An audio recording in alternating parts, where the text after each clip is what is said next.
How do you view the offense so far and kind of what progress you're making versus where you want to be right now? Um, we're a work in progress, obviously, but like today, we took a step in the right direction. Had a really good practice offensively. So just keep taking these steps each day. As the course of camp goes on. So by the time we get to week one, we'll be where we want to be. What did you think of Trustin's long touchdown run today? Hey, every now and then you forget how fast he is till you see him open up. But he just did his job, and he's able to make somebody miss and get through the hole. And once he sees daylight, good luck catching him. So I was just praising your improvement in the passing game, pass protection, all that. And I know you did some work with the boxing on that. Where do you feel like you have come in that regard? I feel like definitely came a long way. It's just I feel like in putting that intention towards it, working on it this off season, and doing different things to work on it, I feel like it's helping. It's good to see some of it pay off. I still got a long way to go. Still got a lot of work to get better at, but just good to see some of it paying off. So. I know you talked about it a little bit before, but kind of detail how much boxing you did, where it was, why did you want to do it? Well, when I was back home in Florida, I did it down there pretty much once a week. My Wednesday routine kind of is my recovery day. Just a different type of workout, different type of conditioning. And I realized after I started it, just a different core mentality or the core muscles that it works and different things like that. And, I started liking it. So I kept going. And when I got back up here, I continued to do it once a week. So. Got a future in the ring then? I don't know about that, but I definitely like it. So I respect boxers a lot more for sure. Just the type of workouts they be doing. Matt Eberflus was talking about how select starters were going to play on Saturday. What can you learn, if anything, from a preseason game in which you play? I really feel like just getting those live reps. We don't tackle in camp, so getting taken to the ground for the first time. It's always after that first tackle, you're like, all right, we're back. But really just that and, just getting them live reps with your O-line, your offense, and you can't really recreate those scenarios in practice. So having that in a game-like situation is vital. Do you think it's helpful for Justin kind of in that same way? Yeah, I definitely think it's helpful for everybody. Just being out there, you're playing against a different opponent, so. There's a lot of different personalities in the locker room. Everybody does not have to be friends per se. But if it gets to the level where guys don't like each other, you got guys consistently calling each other out their name, can that be something that's detrimental for the team in terms of chemistry and locker room? Yeah, I mean, definitely. You never want anybody calling each other out by their name. But, we got a bunch of professionals in this locker room, a bunch of men. And, on the field it's one thing, but once we get in the locker room, we're family, and, able to talk things over and figure things out, so. What's the energy like in the running back room? I know last year Demo was talking about, you guys, he was pumping you guys up. Where are you guys this year? Are you guys ready to carry the load again? What's the mood like? Yeah, definitely. That's our mindset. We feel like the offense goes through us, and we got a bunch of guys in that room that are able to carry the load. One of us goes down, the other one picks it up, and I feel like there's no drop off. So, just seeing these guys, they're in camp, and they help me up when I'm not doing too well, and vice versa, and just being able to bounce off each other and create this culture of we gotta push this offense, and it goes through us. So. Is there any tension over trying to fight for carries or anything like that? Nah, not that I feel. We got a bunch of guys that anybody does good, we cheering the other one on. We in the end zone when somebody scores. Just a group of men that we got in that room. We want everybody to succeed. So. You talked about boxing and stuff to improve your pass protection and stuff like that. What would you say you've done since the end of last season to improve as a running back ball carrier? I mean, just my training I do off season. I feel like same things. A lot of the biggest thing I feel like for me was my long runs. I got caught for the first time last season against Washington. So working on that long speed to make sure I'm breaking runs like Justin. What can you tell us about DeMarcus Walker's food truck? Man, hey, if you haven't had his wings, man, I had some honey lemon pepper wet wings, man. It's fire. We had to weigh in today, so guys had to be a little careful. But man, his food truck, goat wings.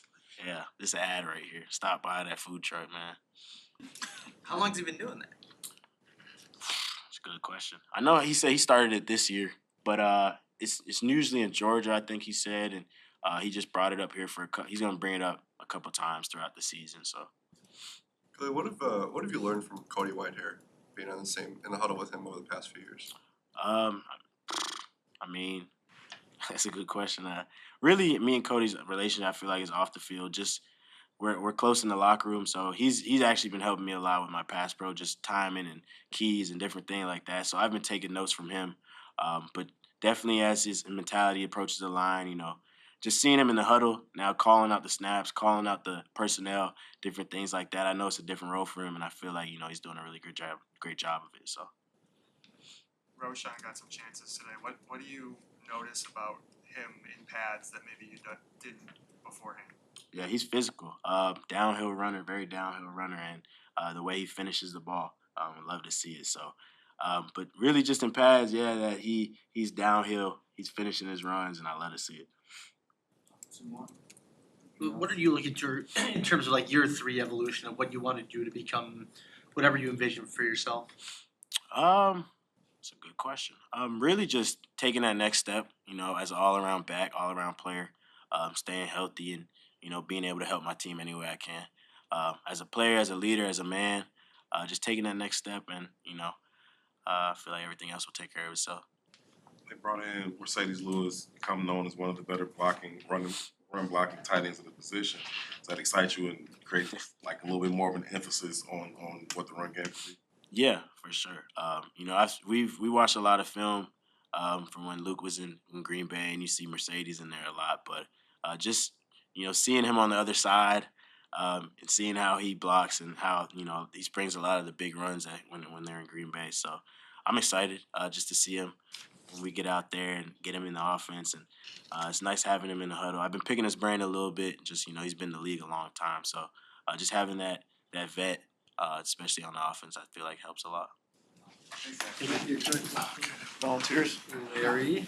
Luis was talking about how starters can play Saturday and about how Justin's gonna play, but he's gonna be careful to keep Justin with linemen that he trusts. When you finally get to the point where the bullets are live Saturday, what's the thought process of making sure the quarterback stays okay in the preseason game? The thought process is always the same. We protect for forever. You don't ever want to give up, QB hits, pressures, or anything like that. So it's always the same. I'm going to protect for forever. And, there's always breakdowns and stuff like that in football games when it's live. But, as a, front five, starting five, even the backups, we all have the same mindset. And the starters are starters for a reason. So we'll go in there, with the same mindset to protect as long as we can and keep Justin upright. Braxton, what do you remember about your first preseason game a year ago and just kind of crossing that bridge and playing for the first time? Yeah, no, for sure. We played the Chiefs and, it was just like I felt very slow and, didn't play very fast. And then we kind of got the memo the next week and, after that, we understood how, they wanted to see us playing football and, finishing runs, finishing for our guys and stuff like that. So that's kind of my goal, even for this first preseason game. Just don't have that hiccup or, where we don't necessarily know how to play or anything like that. But I do remember it was, very sluggish. But I feel like I couldn't really get into the game because of playing time issues. But, I can only control what I can control. So that's just what I did in that game. You had started to earn the coach's trust, obviously, through the offseason last year. But then you enter the preseason, you're still a day 3 guy trying to carve out a niche. What do you remember about kind of just the internal pressure or the things you felt about trying to prove yourself now that the game action started? Yeah, it was nothing for me about like necessarily prove myself. It was just going out there and doing what I know what to do, playing hard. That's the biggest thing. I feel like you'll show that you're trying to prove yourself by just doing what you're supposed to do, doing right, being where you're supposed to be. Obviously, you're in the NFL. Other guys are gonna make plays too, but if you're doing right more than they are, you're going to be making more plays than they are at the end of the day. So that's the biggest thing for me is just going out there and doing my job, relying on my technique. And that was the biggest thing even last year is just, when you get those big time matchups, like you want to get out of your technique and do something different. So that's the biggest thing for me this year. Just staying calm, being myself, and just always listen to my technique, and then that will prove what what I'm worth. You talked about wanting to get your hands right and how difficult that is to do when you don't have one pass because of aiming points and things like that. You guys have been in pass now for about a week or so. How would you evaluate that process in terms of where you are and getting your hands where you want them to be? Yeah, no, for sure. I mean, I feel like for me, I'm just trying to be a perfectionist. So they're definitely not nearly where I want them to be consistently on every play.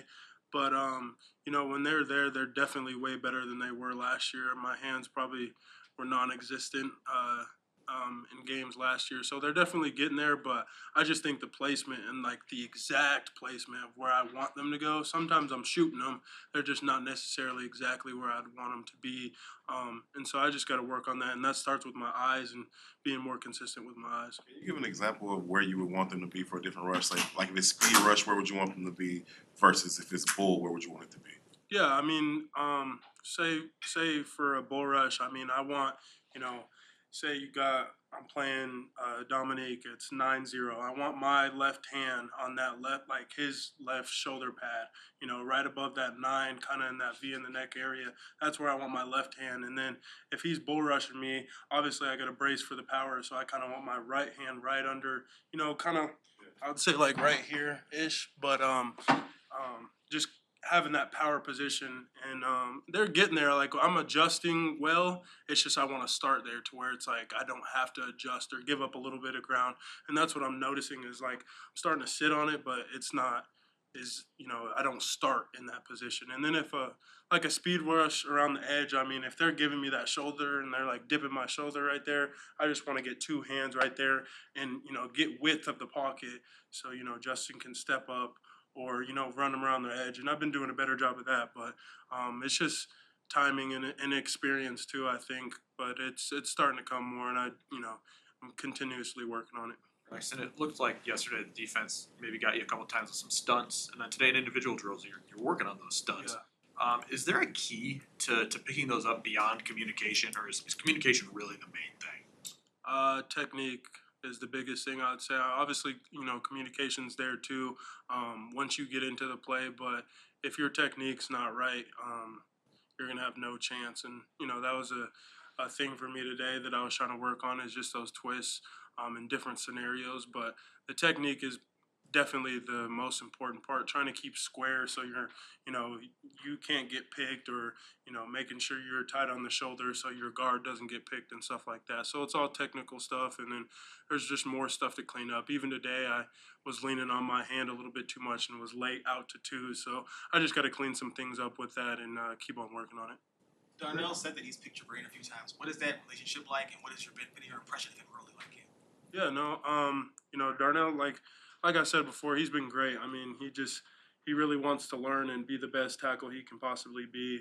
And he's been great. Like I've seen him do things that just not a lot of guys can do. So I think he's just going through the growing pains of keeping his head out of things, and I'm talking about like in like a rush or so and kind of lean in and stuff. But that's that's a thing that a lot of rookies can go through. But he's just been coming up to me talking about that thing, and you can literally watch some of the same struggles that he maybe is going through right now, and you can go back and watch it on tape that I had those same struggles. So I'm just trying to help him and get it fixed up now so he doesn't even have those problems in the season. So that's kind of what those conversations are like. But I mean, he's been great.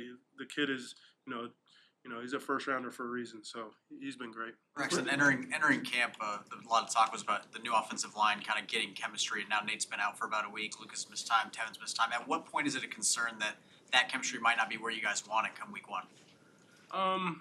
I don't ever want to lean on that being a huge concern. You got to be able to play no matter what, and obviously, great O-lines do have a good connection and stuff like that, but fighting through adversity is, one of the biggest things. It's rare that, all 5 O-linemen finish the season with the same 5. So just being able to go through that and play next to different guys is a strength, but we will need to get to the point where we need to, get some, more glue in terms of that starting five. But it's coming. I mean, everybody's just got to get back healthy. I don't want to, rush anyone's injury or anything like that. So, but I'm sure by the time we get to season, we'll, have everybody healthy and rolling with that five. Even with Nate out, it seems like you've had more of the same lineup out there than a year ago at this time when there was some mixing and matching. Can you feel that it's any better at this point? That continuity and just chemistry any better now, or is it just imperceptible at this point, too early to tell?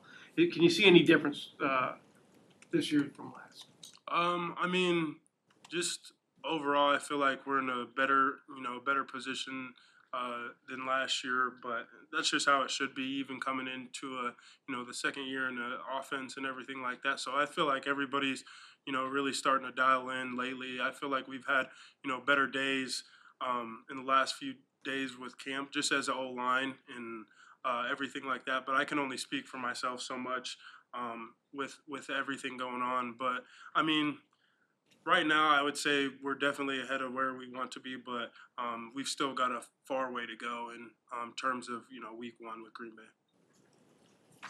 Thank you. Thanks, Appreciate you guys. You guys have a good afternoon. Zach, what are you most eager for Saturday when you get to play in a live NFL game?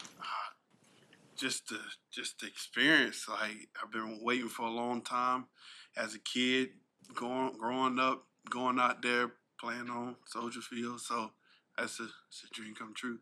Competitively, what are you curious to see in yourself in a live game and just kind of feel how that goes for the first time? My physicalness, my aggression, my passion, my love for it, everything. Zacch, Matt was telling us they're trying to keep things small for you, and you're doing really, really nice job with that small plate. What are those little things that you're working on, and how are you feeling doing that? Right now, I'm working on my stance. We was more of at South Carolina, was more of a react attack. So or when I come here, we all attack. So getting my feet right, getting my feet from standard to a little slight tilt, just to fly off the ball. Then especially whenever it's pass, get out of my run stance to be in the pass stance. So that's little things we're working on that I'm improving on. What's the most difficult thing when you do, like you were saying, read and react, and now it's just attack? So what's the most difficult part in just transition to the part? Like, since I've been for 3 years, I've been just, if the tackle moves or the guard move, I move with them. Here is just go. So I gotta tell myself that just go, and just basically being my own hype man, just saying go instead of trying to react to everything, trying to slow it down for me, then react to it. And really, I'm making the knockback, and it's not me reacting off of it. So attack, then react. So I'm trying to get myself into that. You and Javon with a relationship already from the pre-draft process. How has that grown since, and then who have you formed a bond with since camp has started? Me and Javon, we always had like a little connection because we always see each other and we always speak to each other. Then both get drafted at the same time, same team, and like our connection is starting to grow. We starting to appreciate each other, hanging out a little bit, communicating on the field, especially when we on the field together. Besides Dexter, it'd be T-Bell, Travis Bell. Whenever we out there together, we communicate. We do the same thing. Basically with G, me, T-Bell, and G, we all got like a good friendship going on. How often are you all switching between the 1 and the 3 tech? Like, do you play either one of them more often than you play the other? It depends. If the call's late and we don't move quick, I'll go to the 3G. I play the center. I mean the nose. So it depends. We could start doing that. That's up to the coaches. That's not up to me. Would you rather focus on one of those positions than to learn both of them at the same time? Right now I'm learning the nose position. That's strictly all I'm doing right now is learning the nose.